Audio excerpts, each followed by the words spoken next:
Good morning student. बेटा, आज हम करने जा रहे हैं आरो भाग 1 की काव्य खंड का 5वीं कविता घर की याद, जिसके कवि हैं भवानी प्रसाद मिश्र। इस कविता के अंदर कवि ने अपने घर का जिक्र किया है। घर का जिक्र क्यों किया बेटा? उन्हें अपने घर की याद क्यों आ रही है? क्योंकि जो कवि है वह अभी अपने देश की स्वतंत्रता के लिए, अपने देश को स्वतंत्र कराने के लिए जेल में बंद है।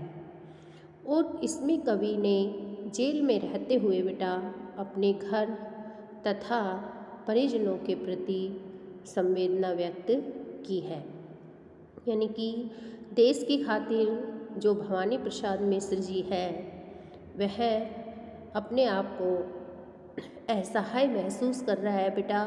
वो अपने परिवार से, अपने घर वालों से बहुत ज़्यादा दूर है, जेल में बंद है। और वह अपनी इस संवेदना को, अपनी इस भावना को किस तरह से व्यक्त करता है, उसी का वर्णन कवि ने इस कविता के अंतर्गत किया है। देखो, आज पानी गिर रहा है, बहुत पानी गिर रहा है। इन पंक्तियों के माध्यम से कवि कहना है कि आज बादलों से निरंतर पानी बरस रहा है। यानी कि आज क्या हो रही है? तेज़ बारिश हो रही है। कवि उस समय जेल में है और जेल से बाहर यानी कि बादल बहुत ज़्यादा मंडराए हुए हैं और पानी बरस रहा है। बादल खूब वर्षा कर रहे हैं। बहुत पानी गिर रहा है, यानी कि पानी भी थोड़ा बहुत नहीं है, कम बारिश नहीं है, बहुत ज़्यादा बारिश हो रही है। और रात भर गिरता रहा, यानी कि पूरी रात क्या होती रही? वर्षा होती रही। प्राण मन घिरता रहा। और उसी समय जैसे जैसे वर्षा हो रही थी, जैसे जैसे बारिश तेज हो रही थी, उसी समय कवि के प्राण और मन भी संवेदनशील होते जा रहे थे। यानी कि इन पंक्तियों के माध्यम से कवि कह रहा है कि जब वह जेल में बंद था तो उस समय बाहर बहुत तेज़ बारिश हो रही थी और पूरी रात बारिश होती रही। जैसे जैसे रात भर पानी बरसता रहा, कवि का जो मन था, कवि के जो प्राण थे, वे भी संवेदनशील होते जा रहे थे। अब यहाँ पर बेटा कहने का भाव ये है कि उसके मन में घर की जो स्मृतियाँ थी वो गिरती चली आ रही थी। यानी कि कवि अपने घर को याद कर रहा था, अपने घर की जो यादें थी उनको याद कर रहा था। तो यहाँ पर बेटा कवि ने यही बताया है कि किस तरह से वो उन स्मृतियों में खोया हुआ था अत्यधिक पानी बरसने के कारण। लेकिन कवि की आंखों के सामने क्या हो रहा था? कवि की जो आंखें थी उसके सामने उसका घर तैरता हुआ सा नजर आ रहा था। देखो अब अगले पद में क्या बताया है कि बहुत पानी गिर रहा है, अत्यधिक पानी बरस रहा है, बहुत ज़्यादा पानी बरस रहा है, घर नज़र में तिर रहा है। और कवि की आंखों के सामने उसका जो घर है वो तैरता हुआ सा नज़र आ रहा है। वह घर की मुझसे दूर है, जो घर खुशी का पूर है। जो कवि कहता है कि वह घर जो कवि से बहुत दूर है तथा जो खुशियों से भरा हुआ है, पूर मतलब भरना। तो वो कह रहे हैं कि वह घर, कौन सा घर तिरता हुआ नजर आ रहा है कवि की आंखों के सामने? वह घर तिरता हुआ नजर आ रहा है बेटा, जो कवि से बहुत दूर है, और वह घर जो घर उसकी खुशियों से भरा हुआ है। उस घर की याद को कवि याद करता है और उसको याद करते हुए कवि बहुत ज़्यादा परेशान हो रहा है। कवि के कहने का भाव यही है कि कवि जेल के प्रवास के दिनों में जब भयंकर बारिश होने लगती है तो कवि को अपने घर की याद सताने लगती है और उसका मन भर आता है। यानी कि अपने घर की बीती हुई बातों को याद करके कवि का जो मन है वह क्या हो जाता है, संवेदनशील हो जाता है, भावुक हो जाता है और उछल उछल कर उसे अपने घर की याद आती है। अब आगे वो क्या कहता है कि उसके घर में कौन कौन है, यानी कि अब कवि उनको याद करते हुए कहता है कि घर में 4 भाई, कि उसके घर में उसके अलावा, कवि के घर में उसके अलावा और कौन है, 4 भाई है। मायके में बहन आई, और उसकी जो बहन है एक, वो अपने मायके अब आई हुई है। बहन आई बाप के घर, हाय रे परिताप के घर। अब कवि कहता है कि उसकी जो बहन है वो अपने घर मिलने के लिए आती है या दुखों के घर में वो आती है।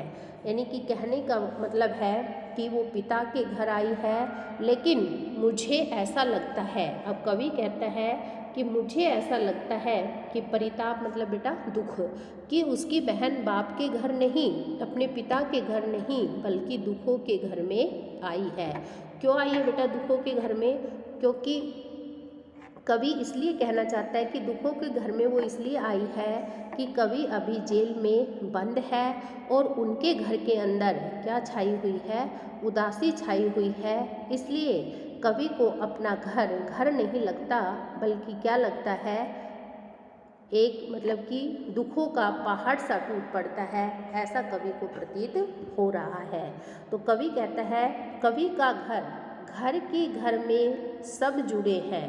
अब अगली पंक्तियों में कवि ने बताया है कि घर में, यानी कि उसके घर के अंदर सभी एक दूसरे से जुड़े हुए हैं, एक दूसरे से प्यार करते हैं। सबकी इतने कब जुड़े हैं? वो कहते हैं कि वे सभी भावनात्मक रूप से एक दूसरे से जुड़े हुए हैं। 4 भाई 4 बहनें, भुजा भाई प्यार बहनें। अब कवि कहता है कि उसके अलावा उसके 4 भाई हैं और 4 बहनें हैं। उसके जो भाई हैं वो एक भुजा का काम करते हैं, यानी कि भुजाओं के समान है, और प्यार बहनें, और उनकी जो बहनें हैं वो साक्षात उनके लिए एक प्यार का रूप है। तो कवि के कहने का भाव यही है बेटा कि उसके घर में सब जुड़े हुए हैं, यानी कि सभी एक दूसरे से प्रेम करते हैं, कोई एक दूसरे से नफरत नहीं करता, सब एक दूसरे से भावनात्मक रूप से जुड़े हुए हैं। 4 भाई 4 बहनें, यानी कि कवि के जो 4 भाई और 4 बहनें हैं, सभी एक दूसरे से प्रेम से मिलकर के रहते हैं। भुजा भाई प्यार बहनें, कवि कहता है कि उनके जो भाई है वो भुजाओं के समान है तथा बहनें प्यार का साक्षात रूप है। कहने का भाव यही है कि कवि की शक्ति है, भाई जो है वो उस कवि की शक्ति है, और जो उसकी बहनें हैं वो प्यार की भांति है।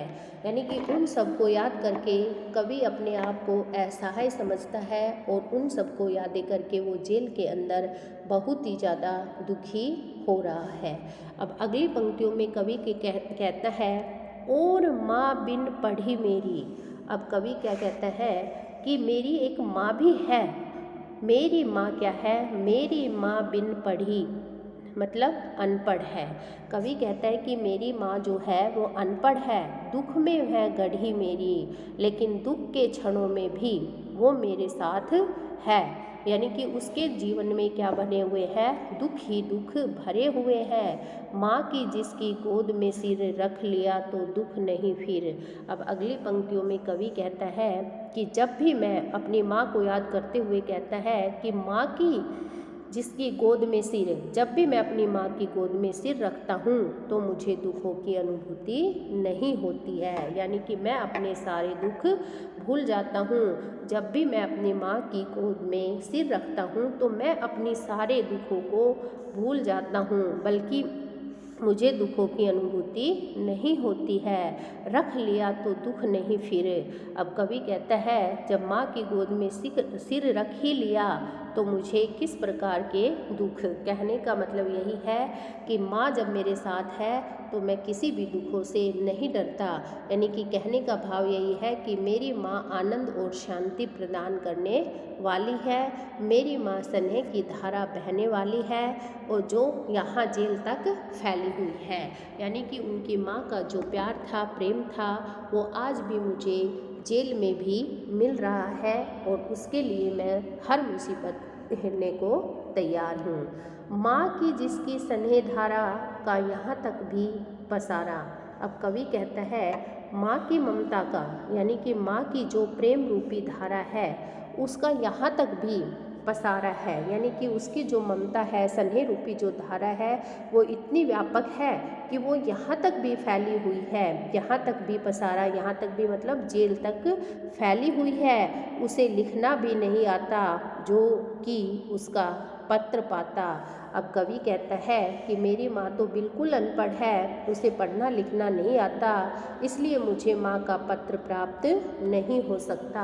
अगर वो अपनी कुछ भावनाएं अगर मुझे व्यक्त करना चाहे तो भी मैं उसे नहीं पा सकता। क्यों नहीं पा सकता? क्योंकि उसे लिखना नहीं आता।